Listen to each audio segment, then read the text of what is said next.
Bismillahirrahmanirrahim. Assalamualaikum warahmatullahi wabarakatuh.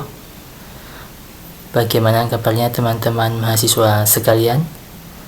Ya, semoga dalam keadaan sehat dan baik-baik saja. Amin ya rabbal alamin.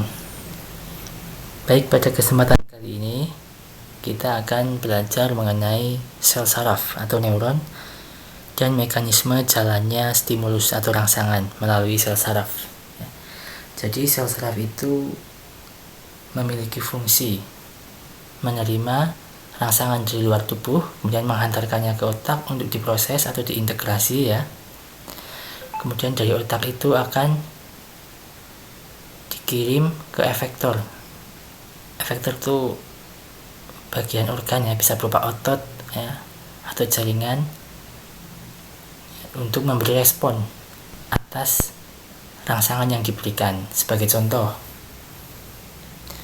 ketika tangan kita disentuh, maka organ tangan kita, kulit tangan kita itu adalah dia merupakan reseptor penerima rangsang yang di bawah kulitnya ada saraf yang menghantarkan ke otak ya.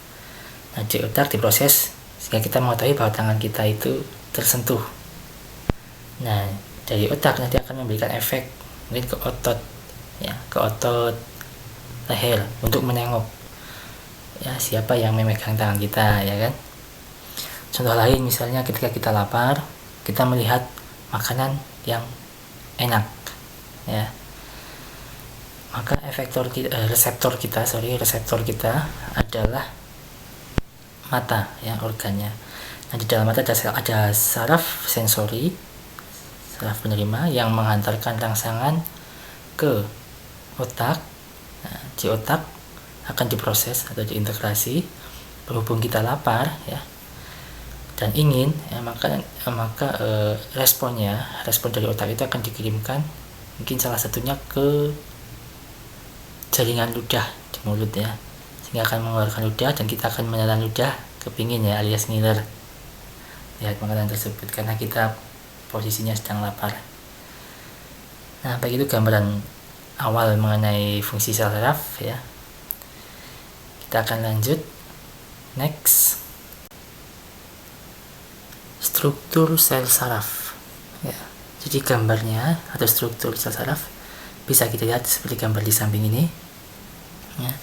Jadi sistem saraf kita yang terdiri dari sistem saraf pusat dan sistem saraf tepi, ingat ya, sistem saraf tepi adalah sistem saraf yang menghantarkan rangsangan dari reseptor atau organ-organ menuju ke pusat saraf, yaitu otak atau sumsum tulang belakang, dan menghantarkannya lagi respon dari otak tersebut ke efektor.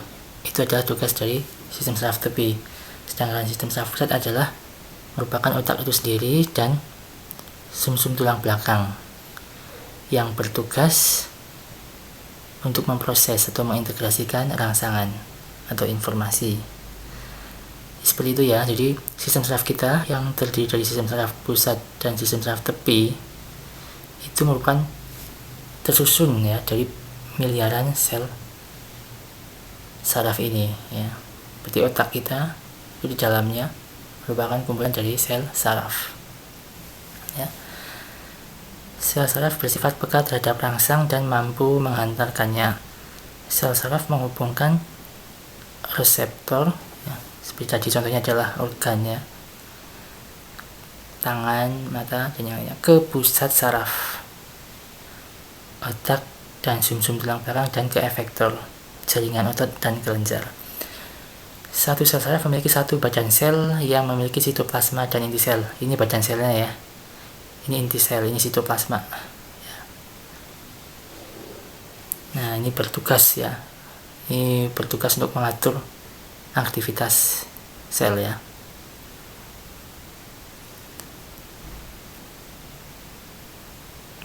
Sebagian besar badan sel terletak di saraf pusat, yaitu otak dan sumsum tulang belakang. Sekumpulan badan sel saraf terletak di luar saraf pusat, disebut ganglion ya. Ini sebagian besar ini adalah badan sel ini terletak di otak ya, dan ini sangat panjang ya, namanya ini dendrit ya. Maaf, ini adalah neurit atau akson ya. Yang ini akson atau neurit, bukan dendrit yang ini ya. Neurit itu biasanya sangat panjang ya, itu sangat panjang, memanjang dari efektor menuju ke sistem saraf pusat atau otak dan sebaliknya ya.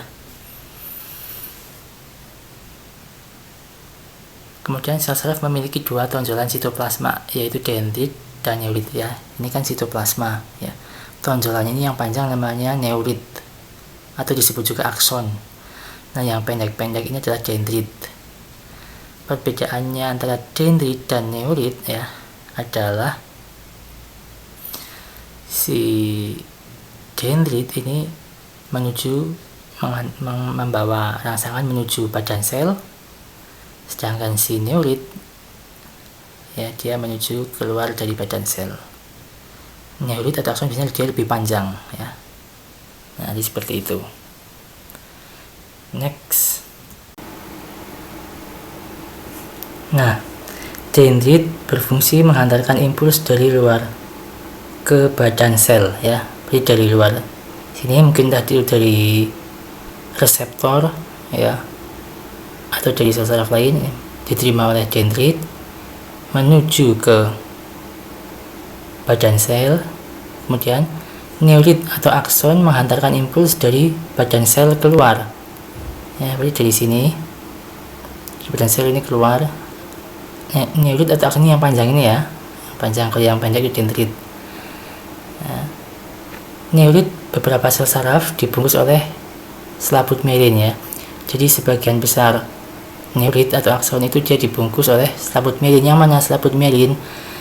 Di sini kita bisa melihat ada yang bulatan-bulatan kuning, ini adalah sel Schwann ya.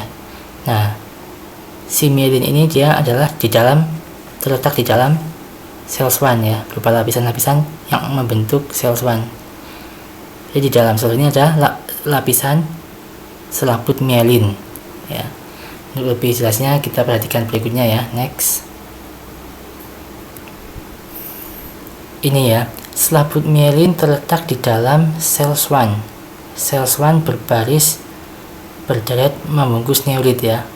Nah, ini adalah gambar dari selaput myelin ya, lapisan selaput myelin yang di dalam sel Schwann. Ini yang putih ini sel Schwann ya. Ini sel Schwann-nya, di mana di dalam sel Schwann itu terdapat lapisan-lapisan myelin ya.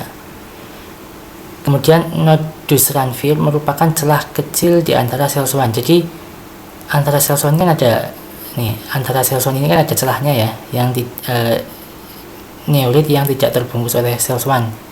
Namanya celah-celah ini namanya nodus Ranvier.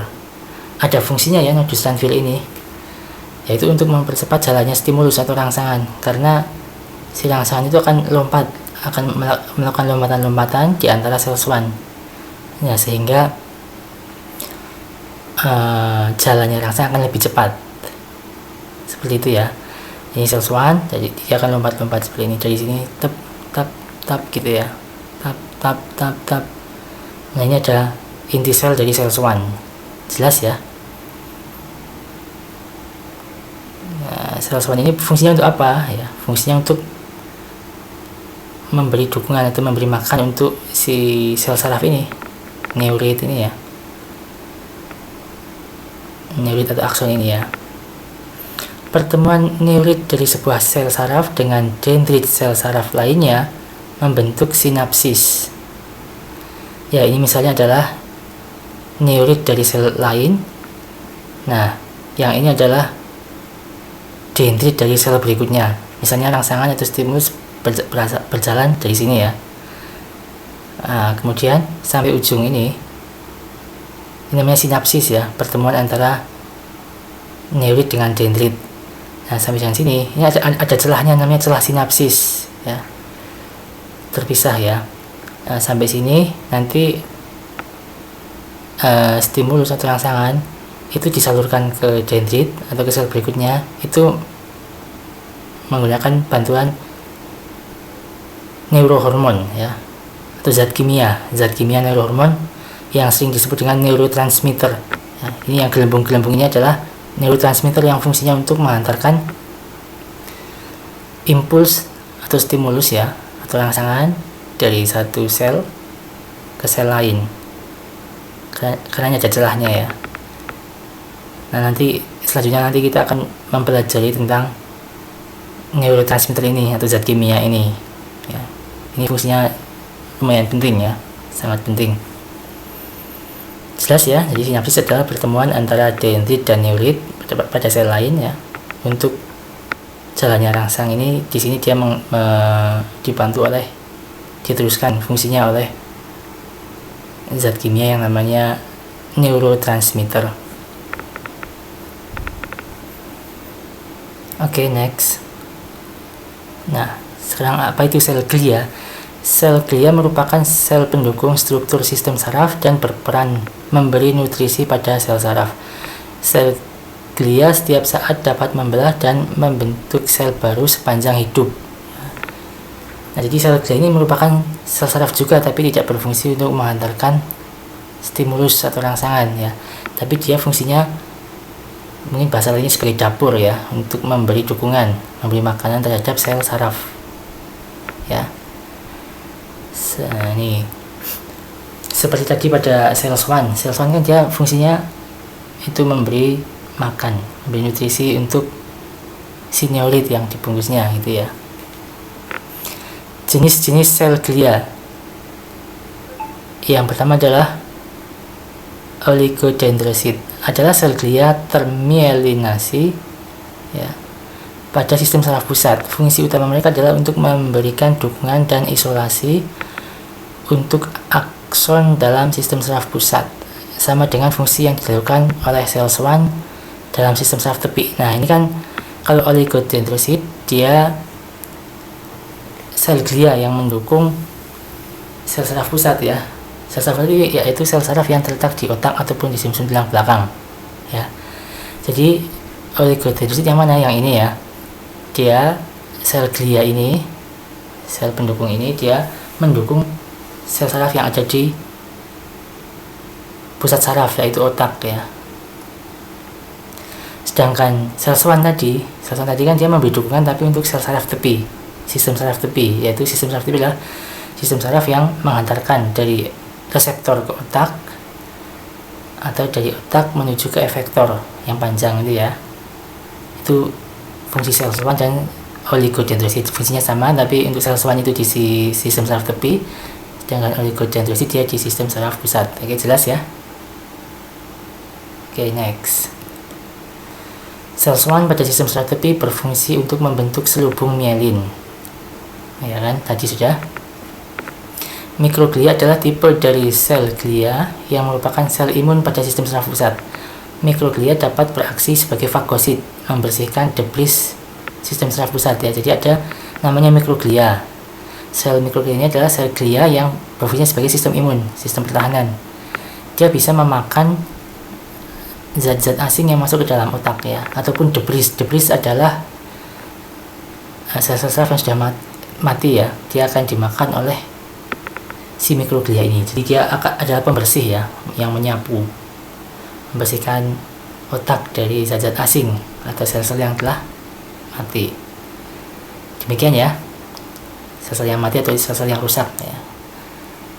Oke, next. Macam-macam sel saraf ya. Jadi sel saraf itu ada 3 macam. Yang pertama sensorik atau sering disebut juga afferent.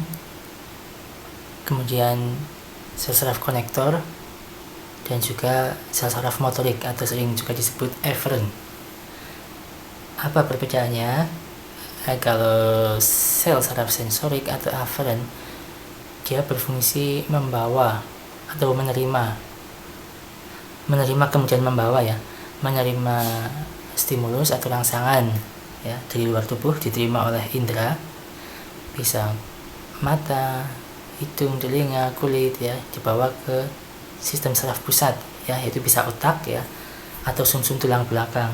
otak itu untuk stimulus-stimulus yang perlu diproses, ya, diintegrasikan, ya, difikirkan, ya. Kalau untuk sumsum tulang belakang itu untuk gerak, stimulus yang sifatnya refleks, ya. Nah, kemudian konektor, sel saraf konektor, ya, sel saraf penghubung dari sel saraf sensori ke sel saraf motorik, ya. Biasanya dia letaknya, konektor ini dia letaknya di sistem saraf pusat, ya, baik itu di otak ataupun di sumsum tulang belakang. Nah, sedangkan sel saraf motorik atau eferen, ya, dia adalah fungsinya, ya, membawa rangsangan dari otak, yaitu dari sel saraf konektor, menuju ke efektor, misalnya otot ataupun ke kelenjar, untuk memberikan efek atas stimulus yang masuk, ya. Jadi urutannya adalah sensorik membawa ke otak, ya. Di otak ada konektor untuk memproses, kemudian dari konektor akan dilanjutkan ke motorik untuk memberikan efek, ya. Jadi untuk membedakan antara aferen atau eferen, ya, kalau aferen itu adalah afek yang memberikan pengaruh, kalau eferen adalah efek yang memberikan efek, gitu, ya. Efek, ya. Jadi motorik yang eferen, tidak kebalik, ya, jangan kebalik, yang motorik nanti yang aferen. Oke, next. Tipe sel saraf. Tipe sel saraf berdasarkan bentuknya terbagi menjadi 3, ya. Ada unipolar, bipolar, dan multipolar, ya. Yang unipolar, gambarnya ini yang tengah, ya, ini unipolar. Kenapa disebut uni atau satu? Karena ini kan badan selnya, ya. Setelah badan sel itu hanya membentuk satu juluran, ini kan satu. Nah, kemudian julurannya itu bercabang menjadi 2, ya. Berarti uni ada satu kutub, ya, dari badan sel ini, satu kutub ini, kemudian kita memanjang ini, ya. Nah, yang ini adalah neurit atau akson, ya. Ini neurit, ini adalah dendritnya, Berarti ini dendrit kan menuju ke badan sel, tapi ini adalah neurit, ya. Berarti rangsangan atau stimulus datangnya arahnya dari sini, dari neurit perifer atau topi, ya, melewati badan sel. Nah, ini adalah neurit sentral atau akson sentral. Ini unipolar, jelas, ya. Jadi ada uni, yaitu satu kutub di badan selnya. Satu kutub ini aja, satu, meskipun dia bercabang. Nah, ini cukup jarang. Tipe ini dia terdapat saat masih embrio dan juga terdapat pada fotoreseptor mata, ya, itu jadi sel-sel reseptor penangkap cahaya pada mata kita, ya. Yang kedua adalah bipolar, gambarnya yang ini, ya, tipe sel saraf bipolar. B kan 2, artinya ada 2 kutub dari badan selnya. Satu, ini kan badan selnya, ini 1, ini 2. Nah, jelas, ya. Nah, ini adalah dendritnya yang menuju ke badan sel. Ini adalah neuritnya atau akson disebut juga, ya. Jelas, ini cukup jelas, ya. Ini dendrit yang menuju ke badan sel, ini yang keluar atau disebut neurit. Nah, kalau yang bipolar ini dia terdapat pada retina mata, hidung, dan telinga. Selanjutnya multipolar. Multi itu banyak, ya. Kalau B kan 2 tadi, ini sama ini. Nah, ini badan selnya ada multipolar, ada banyak kutub, ya. Ada 1, 2, 3, 4, 5, atau juluran sel sarafnya ada banyak, ada 1, 2, 3, 4, 5, 6. Kalau yang uni kan julurannya 1. Nah, ini juluran 1, ini kan julurannya 2, 1 sama 2. Nah, ini ada banyak, ya. Tapi yang satu panjang ini adalah yang neurit, yang ini adalah dendrit. Dendrit adalah yang menuju ke badan sel, ya, entah itu dari sel saraf lainnya atau dari mana, dari sel saraf lainnya. Biasanya adalah sel saraf dari sel saraf sensorik, ya. Nah, dia ada satu neurit itu yang meninggalkan badan sel. Nah, multipolar ini dia sebagian besar merupakan sel saraf konektor atau sel saraf penghubung dari sel saraf sensorik ke sel saraf motorik. Jadi yang ini tentunya dia berhubungan sama sel saraf sensorik ya. Jadi neurit dari sel saraf sensorik dia bertemu dengan dendrit dari sel saraf konektor ini ya. Nah kemudian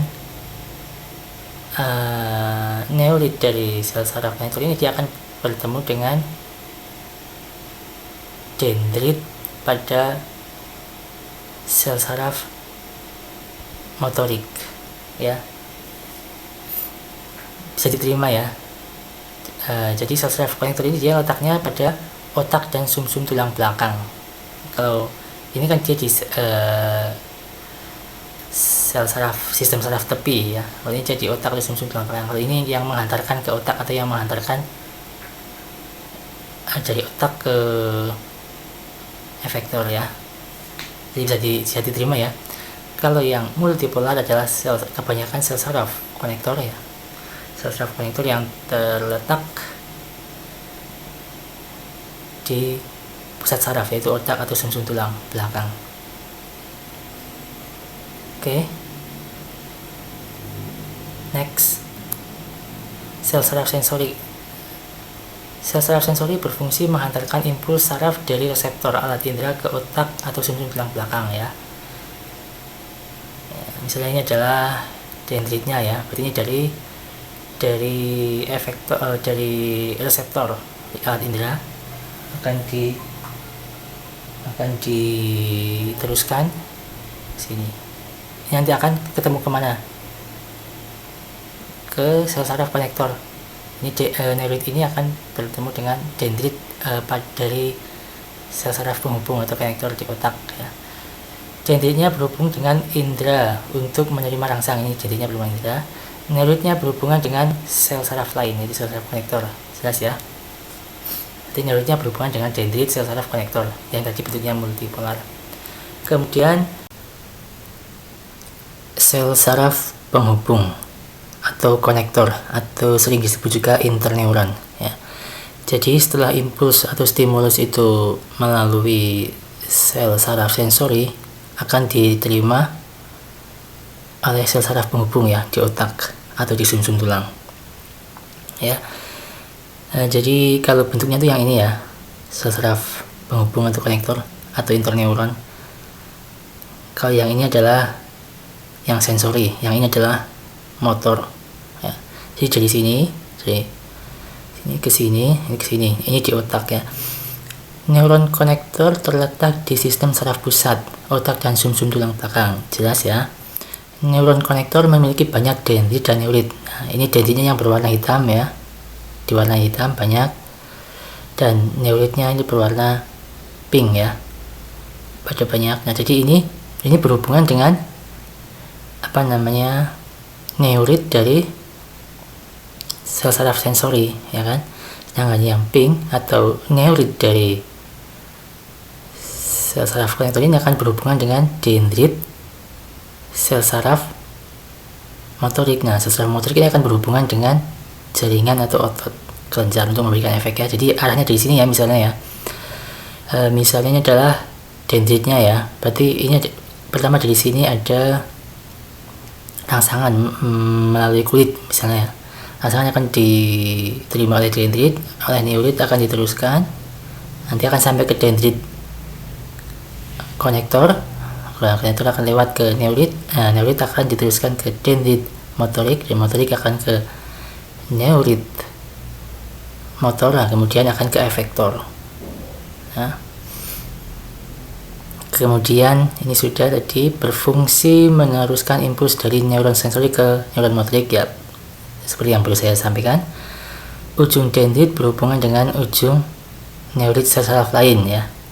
Ujung dendrit yang ini berhubungan dengan apa? Berhubungan dengan ujung saraf lain, yaitu yang dimaksud adalah neurit dari sensori. Yang dendritnya yang neuritnya dari konektor berhubungan dengan dendritnya si motor. sel saraf motorik. Oke, next.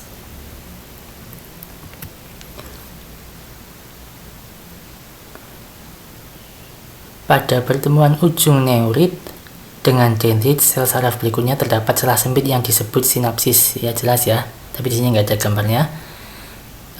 Pertemuan antara dendrit dan neurit antar sel saraf itu ada celah, ya, namanya celah sinapsis. Pada tempat tertentu badan sel saraf terkumpul membentuk simpul saraf yang disebut ganglion, ya. Jadi kadang badan-badan sel saraf, ya, ini akan mengumpul, ya, yang disebut ganglion, yang kadang juga terletak di luar otak, gitu ya. Oke, next. Sel saraf motorik, ya. Sel saraf motorik adalah yang dari otak ke efektor, berarti dari sel saraf konektor ke sel saraf motorik, kemudian ke efektor. Berfungsi menyampaikan perintah dari otak atau sumsum tulang belakang menuju ke efektor, ya. Dendritnya berhubungan dengan neurit dari neuron lain. Neuron lain yang dimaksud ini siapa? Yaitu adalah neurit milik konektor. Neuritnya berhubungan dengan efektor. Neuritnya berhubungan dengan efektor, jelas ya. Oke, next. Untuk memudahkan memahami hubungan antara ketiga sel saraf tadi, kita bisa melihat kedua gambar ini, ya. Yang gambar sebelah kiri ini adalah impuls pada gerakan sadar, ya. Itu dimulai dari sensorik, ya, melalui sel saraf sensorik yang masuk ke otak, kemudian ke motorik, sel saraf motorik, kemudian ke efektor, ya, artinya otot kaki. Nah, yang sebelah kanan ini gerak refleks, ya, atau impulsnya berupa gerakan yang sifatnya refleks, ya. Ini impulsnya berasal dari tangan ini, ya. Kemudian ini ada dendrit dari sel saraf sensorik, ya, yang warna hijau ini. Kemudian ini badan selnya, ini neuritnya. Ini akan bertemu dengan sel saraf konektor, ya, di sumsum tulang belakang, karena ini adalah gerakan refleks, ya. Kemudian sel saraf konektor akan bertemu dengan sel saraf motorik, ya, akan diarahkan ke efektor atau otot. Seperti itu, ya, itu perbedaannya. Oke, next. Mekanisme jalannya impuls, ya. Mekanisme jalannya impuls dalam kita mempelajari itu kita bagi menjadi dua, ya, yaitu ketika impuls melalui sel saraf dan ketika impuls atau stimulus itu melalui sinapsis, ya. Ingat tadi apa itu sinapsis? Sinapsis adalah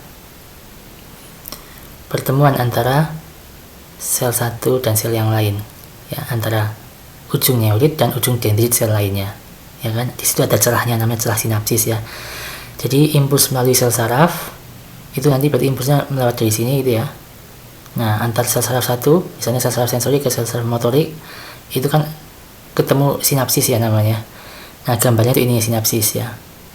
Ini misalnya neurit dari sensorik, ini adalah dendrit dari konektor, ya. Ini ada celahnya, ada sinapsis. Nanti ada perlu neurotransmitter atau zat kimia untuk meneruskan impuls, ya. Ini gambarnya. Ini ujung saraf satu, ini ujung saraf lainnya. Ini ada neurotransmitter atau zat kimia untuk menyeberangkan impuls melewati celah sinap ini dari satu sel menuju ke sel lainnya. Sebelum kita mengetahui jalannya impuls atau stimulus melalui sel saraf, ya, pertama-tama atau terlebih dahulu kita perlu mengetahui lingkungan kimiawi di dalam sel maupun di luar sel, ya. Jadi bagian dalam sel dan bagian luar sel itu memiliki kandungan ion, ya, atau kimiawi yang berbeda, sehingga kandungan ion itu kan mengandung listrik, ya, sehingga ada perbedaan komposisi ion listrik, ya, antara yang di dalam sel dan di luar sel. Kita lihat gambarnya, ya. Nah, ini adalah tadi misalnya ini gambar selnya, ya kan, selnya. Nah, ini membran selnya. Ini membran selnya. Berarti ibaratnya bagian pemisah ya antara bagian dalam sel dan bagian luar sel. Nah, membrannya. Nah, kemudian ini yang bagian dalam, yang bagian luar. Jelas ya? Ini intraseluler, ini ekstraseluler. Memiliki komposisi ion listrik yang berbeda. Oke. Tadi ya, antara bagian dalam dan luar komposisi ion listriknya berbeda ya, karena kandungan zat kimianya berbeda, dimana zat kimianya itu mengandung ion listrik ya. Komposisi ion positif atau kation berupa kalium, simbolnya K+, lebih banyak di dalam sel, dan natrium atau Na lebih banyak di luar sel. Kita lihat ya, nih yang di dalam sel lebih banyak kalium ya, K+ nya lebih banyak. Yang di luar sel itu lebih banyak Na nya ya kan. Sini ada gerbang atau gate, ini ada gerbang, ada pintu buat keluar masuknya ya, keluar masuk. Ini kebetulan yang digambar adalah gerbang K, nanti ada gerbang milik Na ya kan. Oke.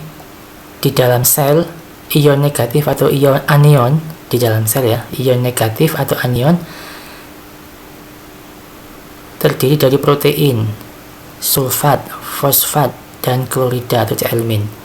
Banyaknya anion membuat bagian dalam sel bermuatan negatif ya. Jadi anion itu sebutan untuk untuk ion negatif. Untuk ion negatif ya, kandungan ion negatif. Kalau kation itu sebutan untuk ion positif ya. Jadi kalau ion positif namanya kation, kalau ion negatif namanya anion. Di dalam sel ya, itu yang mengandung anion itu ada protein ya. Di dalam ada banyak protein, sulfat, fosfat, dan klorida atau elemen. Banyaknya anion membuat bagian dalam sel bermuatan negatif.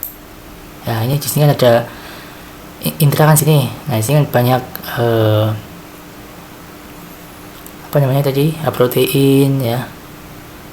Ditambah ada elemen, ada sulfat tadi ya, yang membuat bagian dalam ini negatif. Bermuatan negatif. Oke, jelas ya. Next. Perbedaan muatan ion membuat cairan dalam sel bermuatan negatif 70 mikrovol dan cairan luar sel bermuatan positif 70 mikrovol. Keadaan ini terjadi saat sel sedang tidak menerima impuls atau istirahat ya. Nah, jadi nih ya, karena tadi sini banyak yang negatif, yang sini banyak yang positif, maka yang sini bermuatan negatif 70 mikrovol, yang sini positif 70 mikrovol ya. Ini kalau diukur ini 70, yang dalam minus 70, yang di luar positif ya. Cukup jelas ya. Keadaan ini terjadi saat sel sedang tidak menerima impuls atau potensial istirahat namanya ya. Jadi kondisi yang di dalam itu min 70 dan yang di luar itu plus 70 itu terjadi saat sel sedang istirahat alias tidak sedang ada stimulus atau impuls ya. Pergerakan ion masuk dan keluar sel saraf dengan cara difusi ya. Tadi kan ada ion Na atau ion K atau ion yang lain, itu keluar masuk dengan cara difusi, yaitu menurunnya gradien konsentrasi dari konsentrasi yang tinggi ke konsentrasi yang rendah, dan menurunnya gradien listrik dari potensial listrik tinggi ke rendah melalui saluran khusus atau gerbang ion tadi yang sudah saya jelaskan ya. Jadi ini gerbangnya ya, nanti apa namanya, ion-ion itu akan masuk menurunnya gradien. Misalnya sini banyak kan ya, nanti kan akan masuk ya kan, karena konsentrasi yang akan keluar ya, akan keluar. Ini Na nya akan masuk ya, karena konsentrasinya tinggi ke konsentrasi rendah. Di dalam kan Na nya sedikit, maka Na nya bisa bergerak masuk melalui pintu Na gitu ya. Ini di luar, ini di dalam. Oke ya. Begitu juga listrik ya, begitu juga potensial listrik. Nanti kita akan berjelas lagi. Impuls saraf berupa potensial aksi, aliran ion positif dan negatif yang bergerak di membran sel ya. Impuls saraf berupa potensial aksi. Apa itu potensial aksi ya? Setelah ini nanti akan kita pelajari. Aliran ion positif dan negatif yang bergerak di membran sel ya. Jadi nanti membran sel itu kan ini ya, artinya akan keluar masuk ya, akan keluar masuk antara ion positif atau negatif. Itu yang disebut potensial aksi. Nah, potensial aksi itulah merupakan mekanisme jalannya rangsang, yaitu rangsangan itu atau impuls itu berjalan di sel saraf itu, merambat dengan wujud ya perpindahan ion positif dan ion negatif di membran sel itu tadi ya.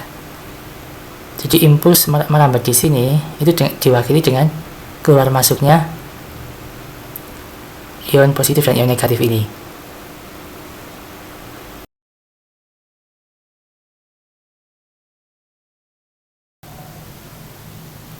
Fase jalannya impuls melalui sel saraf ya.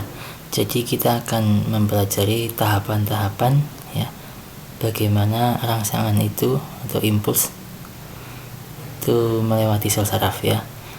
Yang pertama, potensial istirahat merupakan keadaan di mana sel saraf sedang istirahat, tidak menerima impuls dan dalam keadaan polar, yaitu plus 70 MV di luar sel dan min 70 MV di dalam sel ya. Polar itu kan artinya berbeda ya, jadi antara kondisi listrik ya di luar sel dan di dalam sel itu berbeda. Itu namanya polarisasi. Artinya kalau dalam kondisi polarisasi artinya sedang tidak ada rangsangan atau impuls yang melalui sel saraf tersebut gitu ya. Nah, kemudian potensial aksi ya, merupakan aliran ion positif dan negatif yang bergerak di membran sel ya. Kita lihat ini kan membran selnya ya, ini ion-ionnya ya, ini bagian dalam, ini bagian luar. Nah, ketika pintunya membuka dan ion itu bisa keluar masuk, itu namanya terjadi potensial aksi ya. Itu namanya potensial aksi. Nah, nanti kan ketika ion keluar masuk itu kan nanti akan bisa mengubah kondisi kelistrikan ya, karena misalnya ini Na nya banyak yang masuk, Na kan positif. Nah, nanti yang di dalam pasti bisa, yang tadinya min 70 makin bisa berkurang minnya gitu kan, karena banyak yang positif jadi bisa min 60 atau min berapa gitu kan tadinya min 70. Nah, kemudian misalnya ada pergerakan ion Na plus banyak dan K plus yang bermuatan positif-positif, berarti kan yang di dalam bertambah positif, yang tadinya negatif ya kan. Nah, ini bisa mengurangi kenegatifan yang ada di dalam. Nah, depolarisasi adalah penurunan nilai polarisasi. Hal ini terjadi saat datangnya impuls yang menyebabkan ion positif Na berbondong-bondong masuk ke dalam sel, sehingga kenegatifan cairan di dalam sel berkurang ya. Jadi kita ingat tadi polarisasi, nilai polarisasi adalah plus 70 di luar dan min 70 di dalam ya kan, itu namanya polar atau sedang istirahat. Nah, kalau dipolar berarti penurunan nilai polarisasi. D kan biasanya artinya turun ya atau berkurang. Depolarisasi penurunan nilai polarisasi, berarti yang artinya di dalam min 70 kalau berkurang berarti bisa minnya min 60 atau min berapa gitu kan. Berarti berkurang minnya jadi min 60 atau min 50. Kenapa bisa berkurang? Karena yang di dalam ini bisa ketambahan ion positif yang pada masuk ya kan. Kalau yang masuk adalah ion negatif berarti bisa min 80 atau min 90 kan, seperti itu ya kan. Ini penurunan nilai depolarisasi. Hal ini terjadi saat datangnya impuls ya. Jadi ketika ada impuls, ada rangsangan, misalnya ada sentuhan ya melalui kulit ya, itu menyebabkan ion positif Na berbondong-bondong masuk ke dalam sel, ya, sehingga kenegatifan cairan berkurang. Ini ketika ada rangsangan, misalnya disentuh, nanti ion Na nya pada masuk, ya kan, pada masuk kan, sehingga yang tadinya min 70 polarisasi kan 70, min 70 plus. Nah, kalau depolarisasi berarti yang di sini mengalami penurunan, jadinya min lebih kecil dari 60, nah itu lebih kecil dari 70, nah itu 60 atau 50 itu ya. Nah, next. Nah, jadi depolarisasi ini terjadi ketika ada ion positif Na yang masuk, ya, sehingga mengubah kenegatifan yang kondisi listrik yang ada di dalam sel. Yang tadinya min 70 jadi min di bawah 70. Oke, next. Potensial ambang merupakan nilai ambang terjadinya depolarisasi, yaitu muatan listrik di dalam sel lebih positif 20 MV, ya. Nilai ambang itu kan nilai syarat atau syarat terjadinya depolarisasi. Apa itu depolarisasi? Ya, depolarisasi tadi ingat ya, penurunan nilai polarisasi. Hal ini terjadi saat datangnya impuls yang menyebabkan ion positif Na positif berbondong-bondong masuk ke dalam sel, sehingga kenegatifan cairan di dalam sel berkurang, ya. Polarisasinya berkurang. Yang tadinya min 70 jadi min di bawah 70 tadi, ya kan. Nah, terjadinya depolarisasi ini kan pada saat datangnya impuls, ya. Tapi terjadinya depolarisasi itu harus ada ambangnya, yaitu muatan listrik di dalam sel lebih positif 20 MV, ya.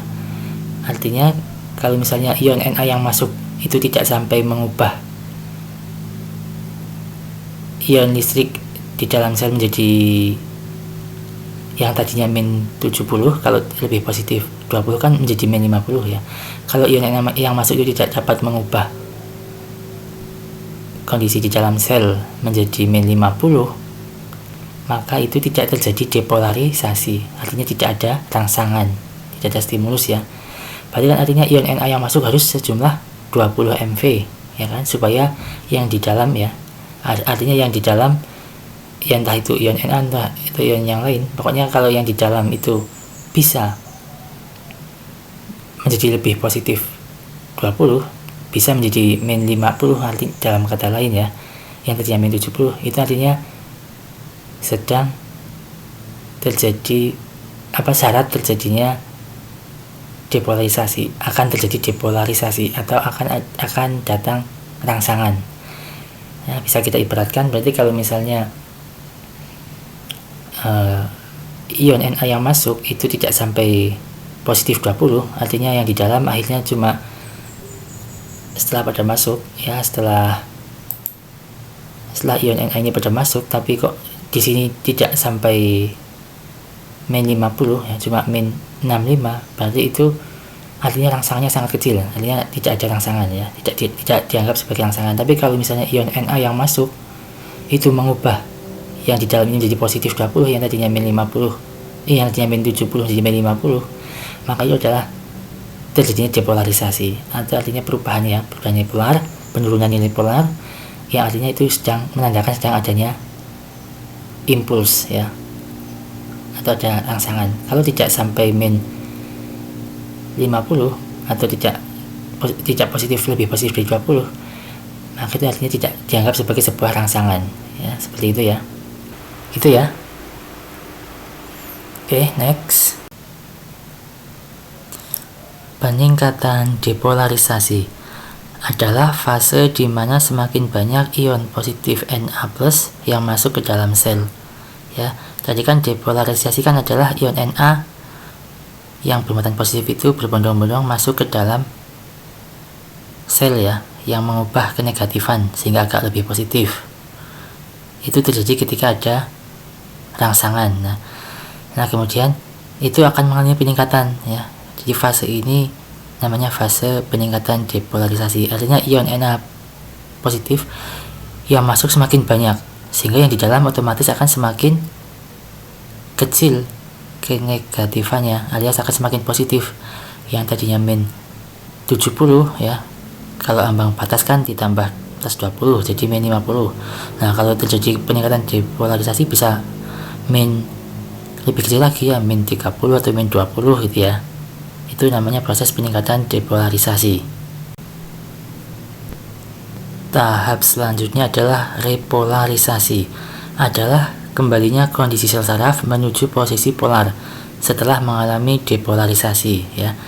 Jadi tadi depolarisasi itu kan penurunan nilai polar ya. Yang awalnya polar min 70 menjadi yang di dalam sel itu ya menjadi min di bawah 70 ya. Nah, itu kan depolar. Nah, itu karena disebabkan oleh ion-ion Na yang masuk. Nah, nanti ion Na itu akan keluar lagi. Nah, itu namanya proses repolarisasi. Ion Na akan keluar kan, ion Na akan positif. Nah, sehingga yang di dalam akan kembali negatifnya besar lagi. Yang tadinya misalnya min 50 akan kembali ke arah min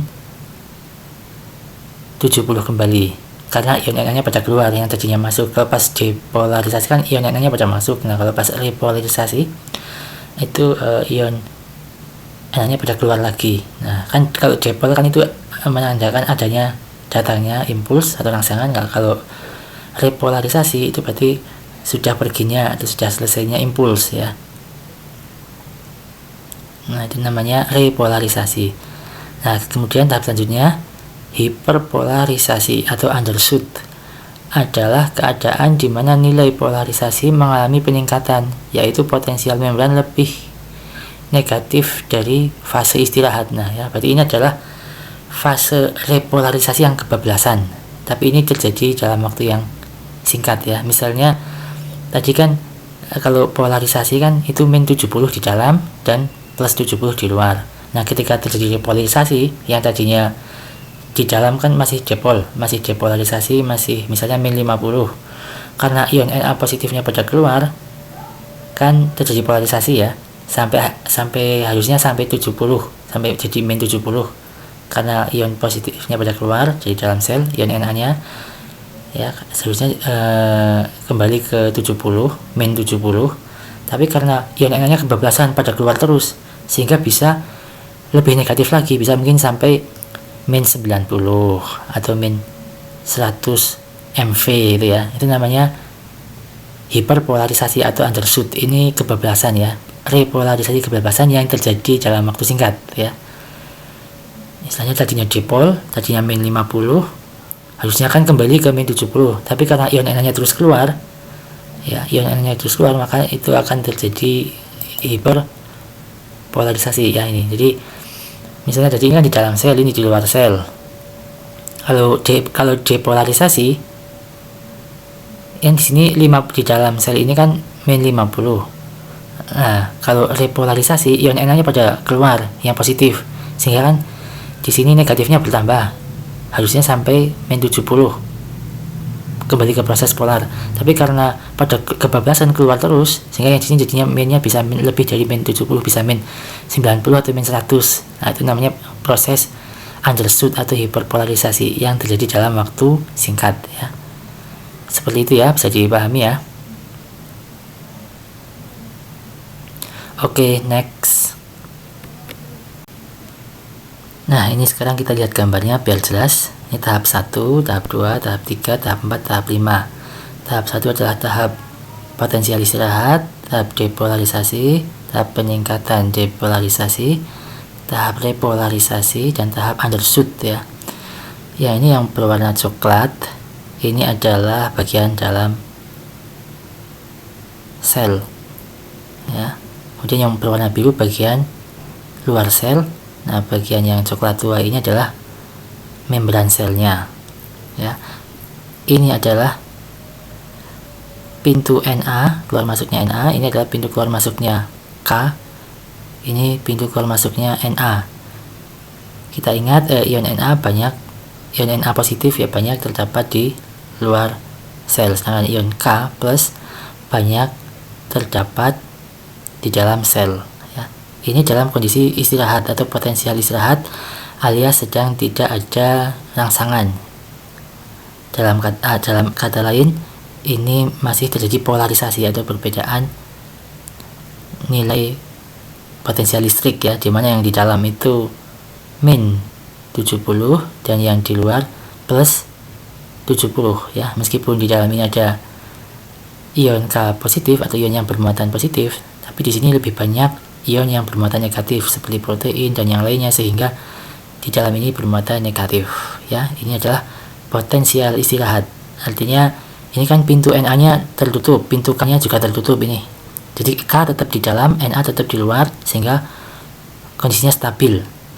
Min 70 dan plus 70, tidak ada keluar masuk ion, tidak terjadi potensial aksi, alias dalam kondisi istirahat. Jelas ya, ini potensial istirahat. Nah, selanjutnya depolarisasi. Depolarisasi adalah penurunan nilai polar ya. Jadi yang tadinya di dalam sini itu min 70 menjadi lebih rendah, bisa min 60 atau min 50 ya. Kenapa bisa berubah? Karena ada ion Na yang masuk, karena ion Na kan bermuatan positif. Nah, sehingga menurunkan nilai polar yang tadinya min 70 menjadi min lebih rendah karena ditambah yang positif gitu kan. Kemudian kenapa ion Na bisa masuk? Itu karena ada stimulus atau rangsangan ya. Jadi rangsangan itu disampaikan dalam bentuk potensial listrik ya, diubah. Jadi segala rangsangan yang masuk ke dalam tubuh kita, entah itu sentuhan, entah itu penglihatan ya, cahaya, nah itu tapi itu akan diubah dalam bentuk masuknya ion Na ya, melalui pintu ion Na ini ya. Jadi kalau ion Na ini yang masuk itu melebihi ambang batas ya, ambang batasnya kan tadi kalau dapat mengubah potensial yang di dalam sel ini menjadi minimal min 50 ya, itu artinya tercapai ambang batasnya, maka akan terjadi depolarisasi atau masuknya ion Na secara berbondong-bondong, sehingga terjadilah rangsangan ya. Tapi kalau ion Na yang masuk, ion positif yang masuk itu tidak mencapai ambang batas, artinya tidak sampai min 50, misalnya cuma sampai min 65 ya, itu artinya tidak dilanjutkan proses depolarisasinya atau terhenti, ion Na-nya pintu ion Na-nya kembali ditutup, artinya tidak dianggap sebagai rangsangan karena tidak terlalu kuat gitu ya. Nah, jelas ya, jadi kenapa di sini dapat berubah, nilainya dapat turun, karena yang ini bermuatan positif. Jadi kalau negatif ditambah positif kan jadinya akan jadi positif. Nah, yang jadinya min 70 menjadi min lebih rendah. Oke ya, itu adalah tahap depolarisasi. Nah, kemudian tahap selanjutnya yang ketiga adalah tahap rising phase of the action potential atau fase peningkatan dari potensial aksi. Nah, jadi tadi proses depolarisasi itu menyebabkan pintu ion Na itu banyak yang terbuka ya, dan ion Na yang masuk semakin banyak sehingga tambah bernilai positif ya yang di dalam sel ini, sedangkan pintu ion K ini tertutup. Jadi si K-nya ini tetap di dalam, K kan juga bermuatan positif. Nah, jadi ini adalah fase peningkatan potensial aksi, jadi tambah positif yang di dalam ini. Oke ya. Tahap yang keempat yaitu tahap repolarisasi ya.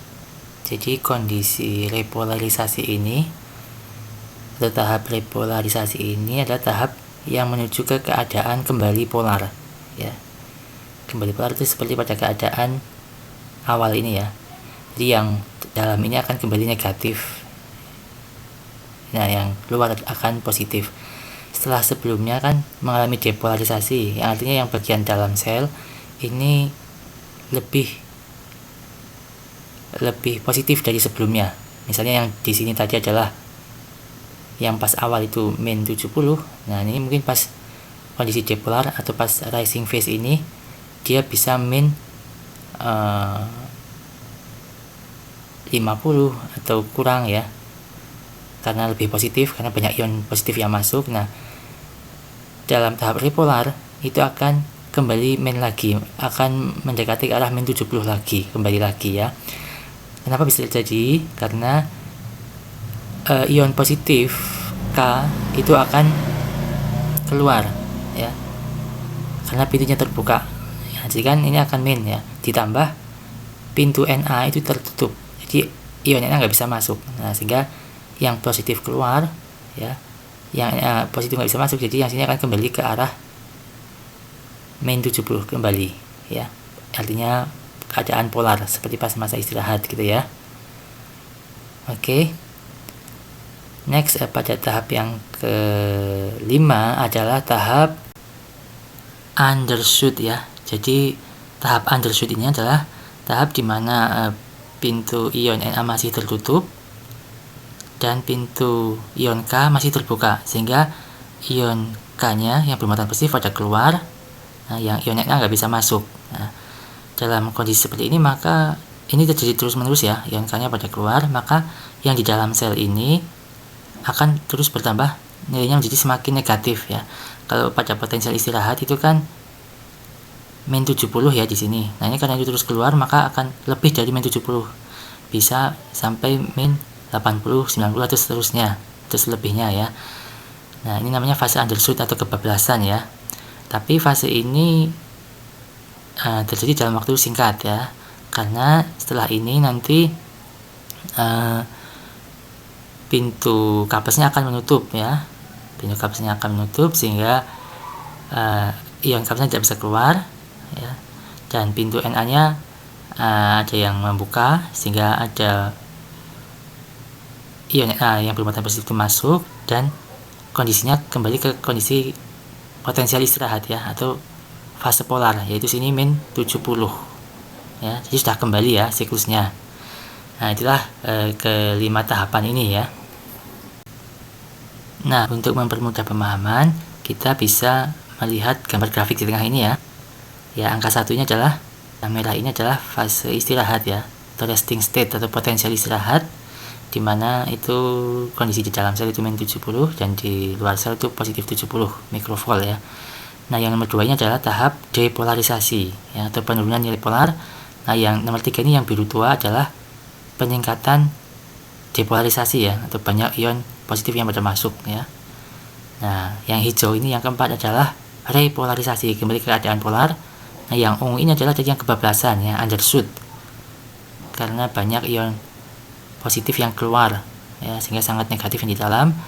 Nah, kemudian ini adalah kembali ke kondisi potensial istirahat kembali, yang merah ini. Oke ya, itu adalah fase jalannya impuls ya. Jadi impuls itu jalannya seperti itu ya, tahap-tahapannya di dalam membran sel. Oke, next, jalannya impuls melalui sel saraf ya. Proses depolarisasi merambat sepanjang serabut saraf bersamaan dengan merambatnya impuls ya. Jadi merambatnya impuls itu adalah tak lain tak bukan adalah perambatan potensial aksi ya, atau depolarisasi itu ya.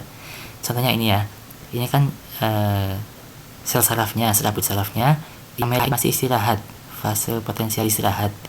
Nah, yang biru ini adalah yang terjadi potensial aksi atau depolarisasi ya, masuknya ion Na positif ya. Nah, ini akan bergeser ke arah kanan ya, misalnya ini arah kanan. Nah, yang sebelah kiri atau yang sudah dilewati itu akan kembali kondisi polar ya, atau repolarisasi.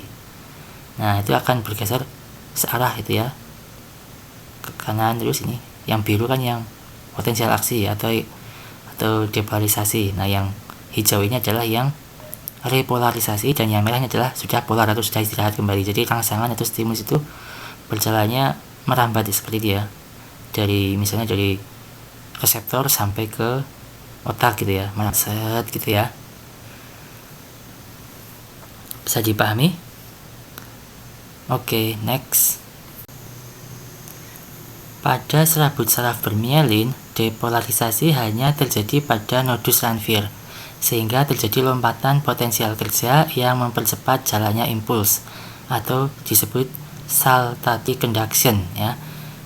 Jadi ini kan neurit ya, atau serabut sarafnya itu kan dibungkus oleh sel1 ya, dimana sel1 ini di dalamnya tersusun lapisan mielin ya, berlapis-lapis mielin. Nah, tapi kan ada nodus Ranvier atau ada celahnya ya, ada yang tidak terbungkus. Nah, depolarisasi ini hanya terjadi pada neurit atau selaput saraf yang tidak terbungkus. Nah, setelah itu cepat. Nah, dia maka akan melakukan lompatan-lompatan sehingga jalannya impuls akan lebih cepat ya. Peristiwa ini disebut sebagai saltatory conduction. Gitu ya. Oke, next. Jalannya impuls melalui sinapsis ya. Yang tadi sudah kita pelajari itu adalah jalannya impuls melalui sel saraf ya, atau selaput saraf. Nah, nanti kan sel saraf kan akan saling bertemu dengan sel saraf lainnya. Nah, pertemuan itu namanya sinapsis. Ya, ini sel saraf satu, ini sel saraf berikutnya. Ini adalah namanya sinapsis ya. Sinapsis merupakan titik temu ujung neurit dengan ujung dendrit neuron lain yang membentuk bonggol ya. Ini adalah ujung neurit satu sel, misalnya adalah sel saraf sensorik. Nah, ini adalah ujung dendrit ya, misalnya dari sel saraf konektor misalnya ya. Nah, ini membentuk bonggol. Di dalam sinapsis terdapat vesikula atau gelembung sinapsis yang berisi zat kimia neurotransmitter. Nah, ini namanya vesikula atau gelembung sinapsis ya, yang bulat besar ini. Sedangkan yang hijau-hijau di dalam ini adalah isinya, yaitu zat kimia neurotransmitter. Contoh dari neurotransmitter adalah ada asetilkolin, dopamin, serotonin, GABA, glisin, dan lain-lain. Itu ya. Jadi ini adalah neurotransmitter yang dibungkus oleh vesikula atau gelembung sinapsis. Nah, ketika potensial aksi mendepolarisasikan membran sinaptik, maka memicu Ca2+ masuk ke dalam sel yang menyebabkan vesikula sinapsis menyatu dengan membran prasinapsis dan melepaskan isinya, yaitu neurotransmitter ya. Jadi ketika di sini ada rambatan impuls ya, atau dalam bentuk potensial aksi ya, atau depolarisasi yang tadi sudah kita pelajari, itu kan merambat ya, seperti ini tadi kan merambat. Nah, ketika sampai sini potensial aksinya akan menyebabkan ion Ca2+ masuk ke dalam sel. Nah, setelah ion Ca2+ masuk ke dalam sel itu menyebabkan si gelembung vesikula ini menempel ke membran prasinap ya. Ini kan membran prasinap namanya ini menempel ya, dari sini ini menempel ke sini. Ini membran prasinap. Pra kan sebelum, ini kan sinap, ini kan celah sinap. Nah, kalau yang ini membran pasca sinaps ya. Nah, kemudian setelah si vesikula sinapsis ini menempel dengan membran prasinapsis, nanti akan melepaskan isinya atau neurotransmitternya akan dilepas ya ke dalam celah sinaps ini. Oke. Next. Neurotransmitter menyeberang celah sinapsis menuju membran pasca sinapsis ya. Jadi ini neurotransmitternya dia menyeberang celah sinaps ya, menuju membran pasca sinaps. Ini membran pasca sinapsnya ini.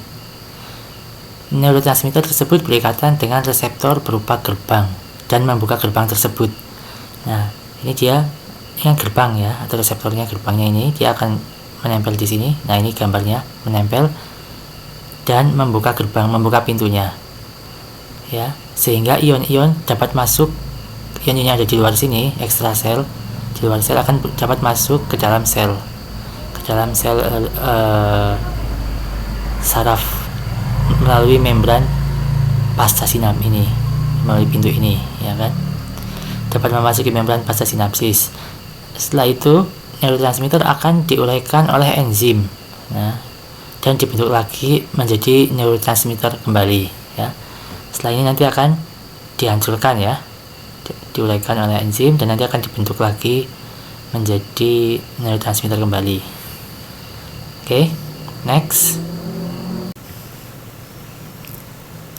Pada slide sebelumnya telah dijelaskan bahwa neurotransmitter akan berikatan dengan reseptor ya. dalam hal ini adalah pintu ion ini ya. Nah, ketika si neurotransmitter ini sudah berikatan di sini, menempel di sini, nanti akan membuka pintunya. Nah, sehingga ion-ion ini kan gambarnya dari sini ya. Nah, ini kan di luar sel, ini di dalam sel. Nah, ketika pintunya sudah terbuka, maka ion-ion yang ada di ekstrasel ini itu bisa bergerak masuk ya. Bisa bergerak masuk. Pergerakan ion tersebut dapat mengubah potensial membran pasca sinap. Apabila voltasenya mendekati potensial ambang, maka akan terjadi potensial aksi yang akan meneruskan jalannya impuls. Apabila potensial membran menjadi hiperpolaritas, maka akan menghambat jalannya impuls tersebut, tergantung dari jenis neurotransmitter dan reseptornya. Maksudnya bagaimana? Maksudnya ketika ini membuka dan yang masuk adalah ion Na, kan positif ya ion Na. Nah, sementara di dalam ini kan negatif. Nah, ketika mengalami depolarisasi maka akan terjadi potensial aksi ya, seperti pada proses penjalanan di sel saraf yang tadi sudah dijelaskan ya.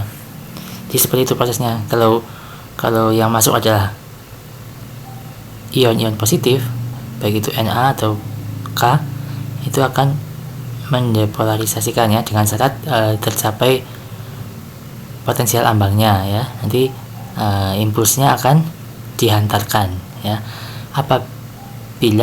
Sebaliknya ya, apabila potensial membran menjadi hiperpolaritas.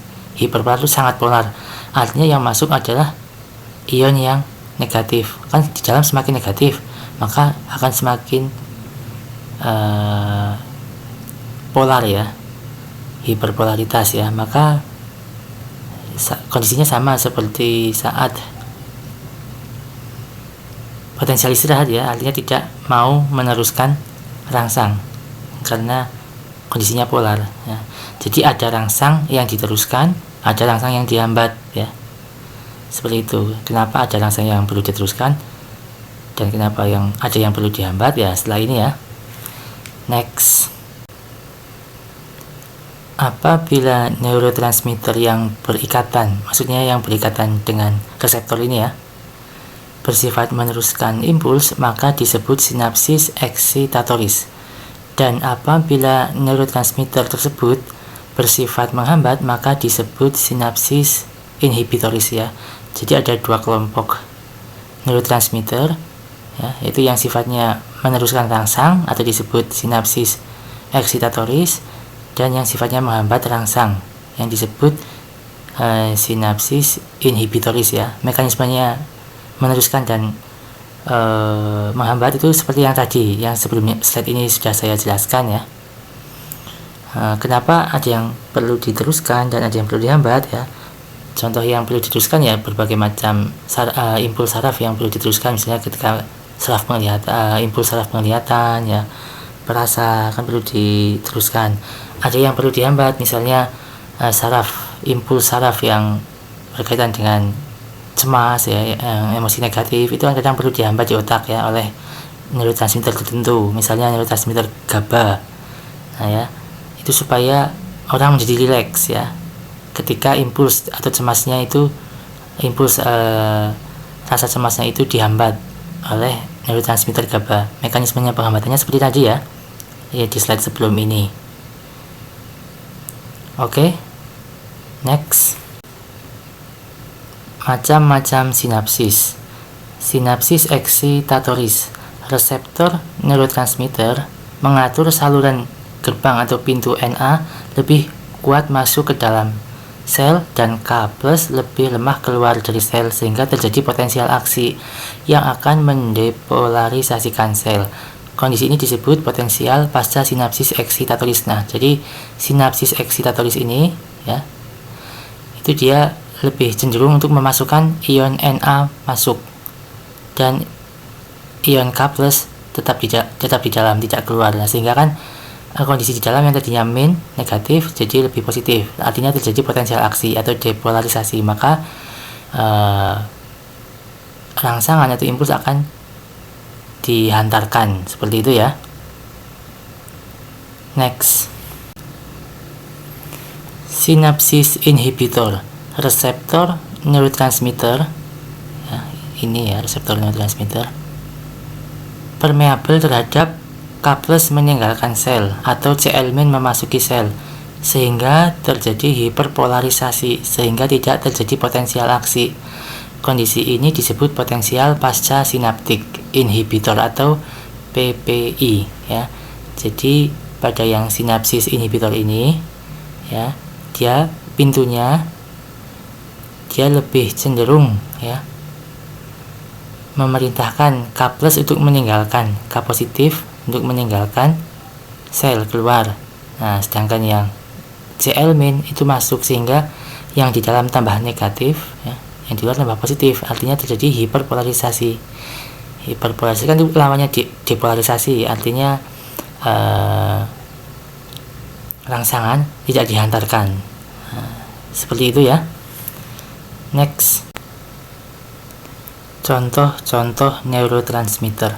Contoh neurotransmitter eksitasi yaitu neurotransmitter yang meneruskan impuls, yaitu ada glutamat, aspartat, epinefrin, dan norepinefrin ya.